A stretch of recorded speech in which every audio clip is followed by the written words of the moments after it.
नमस्कार दोस्तों, स्वागत है आपका आज की बेहद बड़ी और ज़रूरी खबरों में। लेकिन खबर में आगे बढ़ने से पहले अगर आप भी गरीबों की मदद में उतरी कांग्रेस पार्टी का समर्थन करते हैं तो आप भी इस वीडियो को लाइक कीजिए और इस लाल बटन को दबाकर चैनल को फ्री में सब्सक्राइब करके घंटी बजाइए और कमेंट में लिखें जय हिंद। रुख करते हैं पहले खबर की तरफ। अगर ईमानदारी से बिहार में कोरोना जांच हो तो 1 लाख से अधिक लोग मिले संक्रमित, आरजेडी। जी हां दोस्तों, आरजेडी ने बिहार की पूर्व मुख्यमंत्री राबड़ी देवी के बयान का समर्थन किया है। आरजेडी प्रवक्ता भाई वीरेंद्र ने कहा कि ये बिल्कुल सही बात है। बिहार में अगर ईमानदारी से कोरोना जांच हो तो 1 लाख से अधिक लोग संक्रमित पाए जाएंगे। आरजेडी नेता ने पूछा कि बिहार में जाँच को लेकर कोई विशेष व्यवस्था है क्या, रैंडम सैंपलिंग का क्या इंतजाम है। सरकारी अस्पताल अब बेदम साबित हो रहे हैं और सरकार को अब जनता से क्या मतलब है। बता दें कि राबड़ी देवी ने बिहार की नीतीश कुमार सरकार पर कोरोना जांच में लापरवाही का आरोप लगाया है। राबड़ी देवी ने बिहार में कोरोना वायरस की हो रही जांच पर सवाल उठाते हुए लिखा, बिहार का बहुचर्चित कोरोना मॉडल विश्व के बाकी देश अपना ले तो 1 सेकंड में कोरोना वायरस खत्म हो जाएगा। ना कोई कोरोना जांच, ना कोई मामला, ना वेंटिलेटर और ना हेल्थ इंफ्रास्ट्रक्चर की चिंता और ऊपर से सबसे कम केस का खिताब। कोई मरता है तो बोल दो दूसरी बीमारी से मरा है, सिंपल। इसके साथ ही राबड़ी देवी ने एक पोस्टर भी शेयर किया है जिसमें लिखा है, बिहार में दूसरे राज्यों के मुकाबले कोरोना की टेस्टिंग कम क्यों हो रही है, जवाब दो जनता को, क्या यही तुम्हारा सुशासन है। गौरतलब है कि तेजस्वी यादव भी लगातार कोरोना जांच पर सवाल उठाते रहे हैं।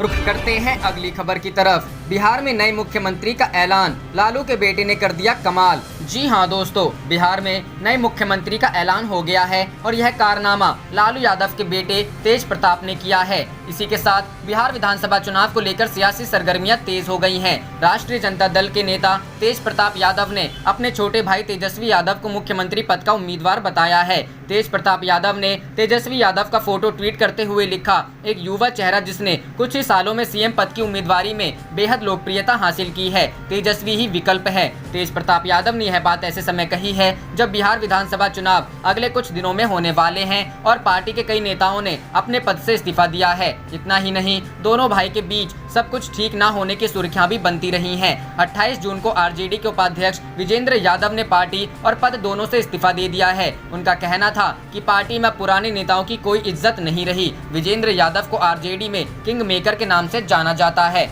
विजेंद्र यादव पूर्व में विधायक रहे हैं। उन्होंने पार्टी छोड़ने के साथ ही अपने पद से भी त्यागपत्र दे दिया है। वे लालू यादव और अन्य वरिष्ठ नेताओं के काफी करीबी नेताओं में रहे हैं। विजेंद्र यादव ने कहा कि लालू जी भी अब वो नहीं रहे जो 1990 और 2000 के दशक में हुआ करते थे, वे भी बदल गए हैं, इसलिए बदलाव वक्त का तकाजा है, जिसे देखते हुए मैं इस्तीफा दे रहा हूं। इससे पहले आरजेडी के 5 एमएलसी ने पार्टी छोड़ जेडीयू का दामन थाम लिया। इतना ही नहीं, आरजेडी के राष्ट्रीय उपाध्यक्ष रघुवंश प्रसाद सिंह ने भी अपने पद से इस्तीफा दे दिया है। लालू प्रसाद यादव के करीबी रघुवंश प्रसाद का इस्तीफा देना पार्टी के लिए बड़ा झटका माना जा रहा है। रुख करते हैं अगली खबर की तरफ। आप सांसद ने कहा, केंद्र ने चीन से लिया 5700 करोड़ का लोन, लोगों को कह रहे चीन का बहिष्कार करने को। जी हां दोस्तों, आप नेता और राज्यसभा सांसद संजय सिंह ने केंद्र सरकार पर निशाना साधा है। उन्होंने कहा कि सरकार लोगों से चीनी सामानों का बहिष्कार करने के लिए कहती है और खुद वहां से करोड़ों रुपए का लोन ले लेती है। आप नेता ने रविवार 28 जून 2020 को ट्वीट कर कहा कि वाह रे भाजपाइयों, तुम और तुम्हारी ड्रामेबाजी काबिले तारीफ है। देश को कहते हो चीन का बहिष्कार करो और मोदी सरकार से 5700 करोड़ का कर्ज लेती है। सीमा पर जवान शहीद हो रहे हैं और भाजपा सरकार घुटना टेक योजना के तहत काम कर रही है। बता दें कि वित्त मंत्रालय ने 19 जून को घोषणा की कि भारत सरकार और बीजिंग स्थित बहुपक्षीय वित्तीय संस्था एशियन इंफ्रास्ट्रक्चर इन्वेस्टमेंट बैंक ने भारत को 750 मिलियन अमेरिकी डॉलर कोविड-19 सहायता के लिए एक समझौते पर हस्ताक्षर किए। मंत्रालय ने कहा कि भारत सरकार और एशियन इंफ्रास्ट्रक्चर इन्वेस्टमेंट बैंक ने कोविड-19 महामारी से प्रभावित हुए गरीब और कमजोर की मदद के लिए 750 मिलियन अमेरिकी डॉलर के सहायता कार्यक्रम पर हस्ताक्षर किए। आप नेता ने कहा कि चीन को सबक सिखाने के लिए केंद्र सरकार को चरणबद्ध तरीके से योजना बनाकर चीनी सामान का बहिष्कार करना चाहिए। चीन को आर्थिक रूप से चोट पहुंचाने के लिए चीन से व्यापार बंद होना चाहिए। उन्होंने कहा कि इस समय पूरा देश चाहता है कि सैनिकों की शहादत व्यर्थ नहीं जानी चाहिए। मोदी सरकार चीन को मुंहतोड़ जवाब दें। रुख करते हैं अगली खबर की तरफ। पेट्रोल और डीजल की कीमतों में वृद्धि का विरोध, कांग्रेस ने निकाला साइकिल मार्च, बैलगाड़ी पर सवार हुए कार्यकर्ता। जी हां दोस्तों, डीजल और पेट्रोल की कीमत में वृद्धि के खिलाफ कांग्रेस ने सोमवार को राजधानी पटना में साइकिल मार्च निकाला। पटना के बोरिंग रोड से डाक बंगला तक साइकिल और बैलगाड़ी पर सवार होकर ये मार्च निकाला। इस दौरान सड़कों पर जाम की स्थिति उत्पन्न हो गई। बता दें कि इससे पहले गुरुवार को नेता प्रतिपक्ष तेजस्वी यादव ने गुरुवार को साइकिल मार्च किया। उनके साथ तेज प्रताप यादव, शिवचंद्र राम और कई दूसरे विधायकों ने भी साइकिल की सवारी की। राबड़ी देवी के आवास से डाक बंगला चौराहे तक की साइकिल यात्रा के बीच में नेता प्रतिपक्ष ने अपने बड़े भाई और कुछ कार्यकर्ताओं के साथ ट्रैक्टर को रस्सी में बांधकर खींचा। कुछ कार्यकर्ता ठेले पर बाइक लेकर चल रहे थे। लगातार 23वें दिन भी पेट्रोल और डीजल की कीमतें बढ़ी है। ऑयल मार्केटिंग कंपनियों ने सोमवार को भी पेट्रोल डीजल के रेट में बढ़ोतरी की है। रविवार को पेट्रोल डीजल के दाम स्थिर रहे थे। सोमवार को पेट्रोल की कीमत में 5 पैसे और डीजल की कीमत में 13 पैसे की बढ़ोतरी हुई है। अब दिल्ली में 1 लीटर पेट्रोल के लिए आपको 80.43 रुपए और डीजल के लिए 80.53 पैसे चुकाने होंगे। रुख करते हैं अगली खबर की तरफ। कांग्रेस नेता डीके शिवकुमार का आरोप, पीएम केयर्स फंड में कई चीनी कंपनियों ने दान किए करोड़ों, क्या मोदी अब भी लेंगे पैसा? जी हां दोस्तों, पूर्वी लद्दाख में गलवान घाटी में हिंसक झड़प के बाद भारत चीन सीमा विवाद को लेकर सियासत जारी है। भारतीय जनता पार्टी द्वारा राजीव गांधी फाउंडेशन को चीनी दूतावास से मिले दान पर सवाल उठाने के बाद कांग्रेस ने भी पीएम केयर्स फंड को लेकर आरोप लगाए हैं। कांग्रेस नेता डीके शिवकुमार ने प्रधानमंत्री नरेंद्र मोदी पर पीएम केयर्स फंड में चीनी कंपनियों की ओर से किए गए दान को लेकर निशाना साधा है। कांग्रेस नेता डीके शिवकुमार ने ट्वीट किया, विवादास्पद और अपारदर्शी पीएम केयर्स फंड में हुआई टिकटॉक, ओप्पो, श्याओमी जैसी चीनी कंपनियों से करोड़ों का डोनेशन स्वीकार किया गया है। जब चीनी भारत पर हमला कर रहे हैं तो क्या पीएम ऐसे दानों को स्वीकार कर अपनी स्थिति से समझौता नहीं कर रहे? प्रधानमंत्री इस पर क्या जवाब देंगे? रुख करते हैं अगली खबर की तरफ। मुंबई में भीड़ कम करने के लिए उत्तर प्रदेश, बिहार में रोजगार पैदा करें, शिवसेना। जी हां दोस्तों, मुंबई में भीड़ कम करने संबंधी केंद्रीय मंत्री नितिन गडकरी की टिप्पणी पर निशाना साधते हुए शिवसेना ने सोमवार को कहा कि अगर उत्तर प्रदेश और बिहार में पुणे और मुंबई जैसे स्मार्ट शहर बना लिए जाएं, तो देश की आर्थिक राजधानी का जनसंख्या घनत्व अपने आप कम हो जाएगा। शिवसेना के मुखपत्र सामना में प्रकाशित एक संपादकीय में दावा किया गया है कि लॉकडाउन के दौरान अपने गृह प्रवेशों को गए करीब 1.50 लाख प्रवासी मजदूर महाराष्ट्र लौट आए हैं, क्योंकि उनके पास वहां कोई काम नहीं है। इसमें यह भी दावा किया गया है कि मुंबई देश के राजकोष में महत्वपूर्ण योगदान देता है, लेकिन कोविड-19 के खिलाफ जंग में उसे केंद्र से उचित आर्थिक सहायता नहीं प्राप्त हुई। गडकरी ने कोरोना वायरस के बढ़ते मामलों का संदर्भ देते हुए पिछले महीने कहा था कि मुंबई से भीड़ कम करने की जरूरत है, क्योंकि घनी आबादी वाला यह शहर विनाशकारी परिणामों का सामना कर रहा है। इसके जवाब में शिवसेना ने सोमवार को कहा, अगर आप उत्तर प्रदेश और बिहार में मुंबई और पुणे जैसे स्मार्ट शहर बना लें, तो इन दोनों शहर का जनसंख्या घनत्व अपने आप कम हो जाएगा। पहले उन राज्यों में रोजगार पैदा करना होगा। मराठी दैनिक ने कहा कि अगर ये राज्य ज्यादा से ज्यादा अवसंरचनाएं खड़ी करें तो गडकरी की चिंता का अपने आप समाधान हो जाएगा। इसने कहा, करीब 1.50 लाख प्रवासी मजदूर लॉकडाउन के दौरान फिर महाराष्ट्र लौट आए हैं। उनके गृह राज्यों में उनके लिए कोई रोजगार नहीं है। इसका कारण यह है कि उन राज्यों में विकास अब तक नहीं पहुंचा है। उद्धव ठाकरे नीति पार्टी ने कहा, करीब 3 लाख लोग पुणे से गए और अब उन्होंने वापस आना शुरू कर दिया है। इसी कारण मुंबई और पुणे पर बोझ बढ़ रहा है। इसने कहा, यह साफ तौर पर दिखाता है कि कोरोना वायरस के खतरे से ऊपर भूख का खतरा है। लोग जोखिम लेने के लिए तैयार हैं और नौकरी की तलाश में सफर कर रहे हैं।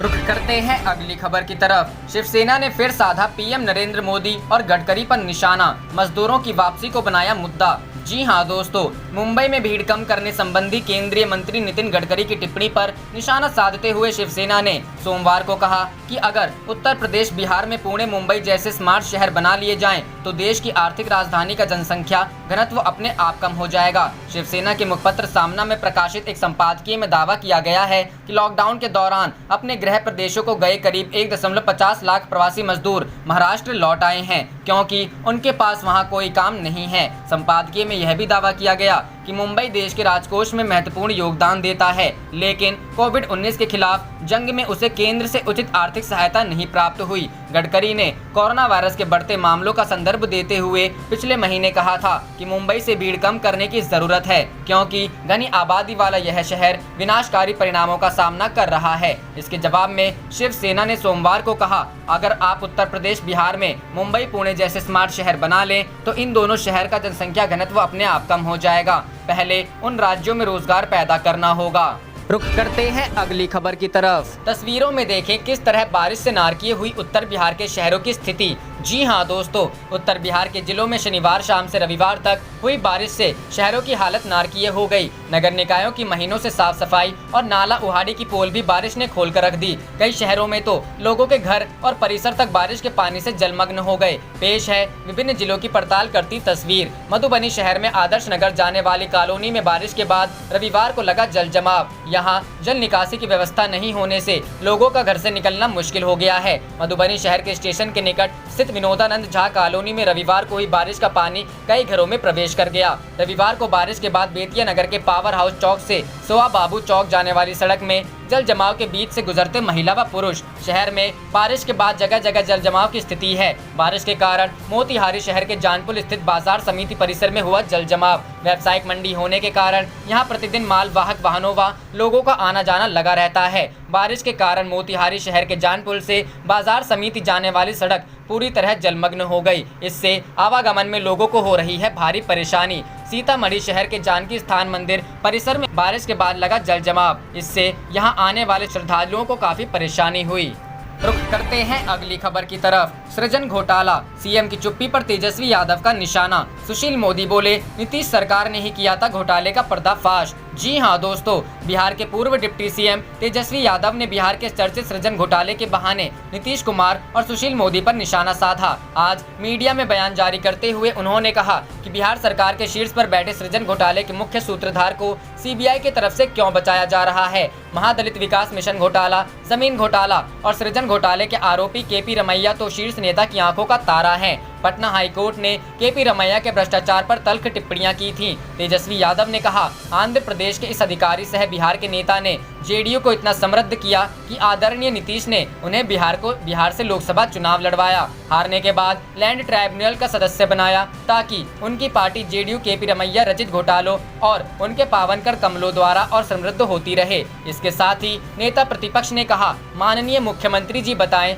सृजन घोटाले, SC ST छात्रवृत्ति और जमीन घोटाले के आरोपी IAS और नेताओं और उनका प्रेम संरक्षण प्राप्त क्यों है? ऐसा क्या योग्यता है कि आप उन्हें चुनाव लड़वाते हैं और हारने पर और घोटाला करने के लिए प्रोत्साहित और पुरस्कृत करते हैं? सृजन घोटाले में सरकारी खजाने से 3300 करोड़ की लूट का दोषी कौन है? 2008 की CAG रिपोर्ट के बावजूद क्यों सीएम के संरक्षण में लगातार 10 वर्ष का यह घोटाला चलता रहा? 46 लाख के कथित चारा घोटाले पर हाय तौबा करने वाले 3300 करोड़ की लूट पर चुप क्यों हैं? क्या सीएम की चुप्पी घोटाले का प्रमाण नहीं? वहीं सुशील मोदी ने तेजस्वी के आरोपों को खारिज कर दिया, उल्टे तेजस्वी को ही घेरने लगे। उन्होंने कहा, एनडीए सरकार भ्रष्टाचार पर जीरो टॉलरेंस की नीति का पालन करती है, इसलिए किसी भी घोटाले का पता चलते ही सक्षम एजेंसियों से जांच कराने की सिफारिश की गई। सृजन घोटाले में स्वयं मुख्यमंत्री ने सीबीआई जांच की सिफारिश की और यह जांच तार्किक परिणति की ओर बढ़ रही है। जिन 60 लोगों पर आरोप पत्र दाखिल हुआ है, उनमें किसी को ना तो जाति, धर्म, पद या राजनीतिक झुकाव के आधार पर बचाने की कोशिश नहीं की गई,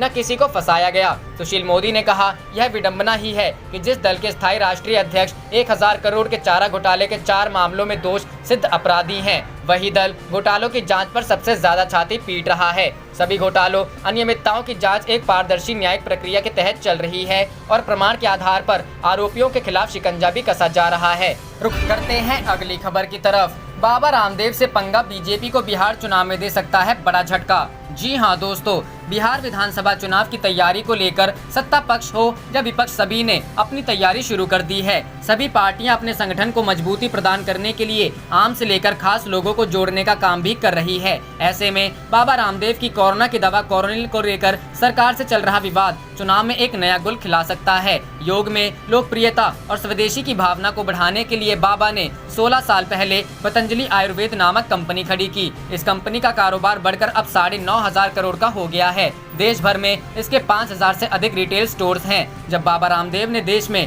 कोरोना इलाज की आयुर्वेदिक दवा कोरोनिल लॉन्च की तो लोगों में आश्चर्य और गर्व का भाव एक साथ उभरा। बाबा के भक्तों ने इसमें स्वदेशी और आयुर्वेद की ताकत देखी, क्योंकि दुनिया भर में किसी भी पैथी में कोरोना की कोई गारंटीड दवा अभी तक नहीं बनी है। बाबा रामदेव ने दावा किया कि इस गोली को खाने से कोरोना मरीज 5 से 14 दिनों में ठीक हो जाता है। कहा गया कि इस दवा से 7 दिन में कोरोना मरीज 100% ठीक हो चुके हैं। इस दिव्य लॉन्चिंग लॉन्चिंग से माना गया कि दवा को भारत सरकार ने हरी झंडी दे दी है, लेकिन लॉन्चिंग के दूसरे ही दिन केंद्रीय आयुष मंत्रालय ने यह कहकर पल्ला झाड़ा कि उसकी जानकारी में ऐसी कोई दवा नहीं है। उसने दिव्य कोरोना किट के प्रचार प्रसार पर भी पाबंदी लगा दी। उत्तराखंड की आयुर्वेद ड्रग्स लाइसेंस अथॉरिटी ने भी बाबा को नोटिस थमा दिया है। उधर बाबा के खिलाफ राजस्थान, बिहार आदि कई राज्यों में मामला दर्ज हो गया है। ये लोगों के लिए आश्चर्य की बात है, क्योंकि भाजपा सरकारों में बाबा का रसूख कितना है सबको पता है। तो क्या बाबा और उनकी कंपनी पतंजलि ने केंद्र और राज्य सरकार दोनों को अंधेरे में रखा, या फिर ये दोनों सरकारें अपना चेहरा बचाने के लिए बाबा को नोटिस जारी कर रही है? क्यों इस दवा पर रोक लगाई? क्या इसके पीछे दवा लॉबी का दबाव है या बीजेपी का दबाव, या फिर अब सरकार नहीं चाहती कि बाबा और आगे बढ़े? आप देख रहे थे आपका अपना चैनल जय हिंद जय भारत।